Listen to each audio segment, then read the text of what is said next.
28 ऑगस्टला मुंबई गाठायची अशी घोषणा जरांगेंनी केली आहे। दरम्यान अंतरवाली सराटीमध्ये मराठा आंदोलकांसमोरच जरांगेंनी हा निर्धार केलाय। 27 ऑगस्टला निघायचं आणि न थांबता 2 दिवसात मुंबईला जायचं असंही जरांगे म्हणालेत।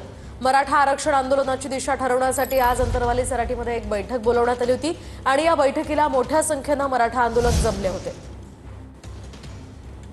29 ऑगस्टला मुंबईला जायचं।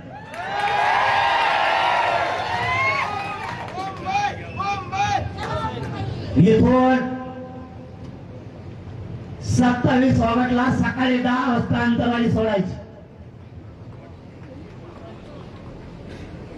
यावेळेस आपल्याला सरळ जायचंय,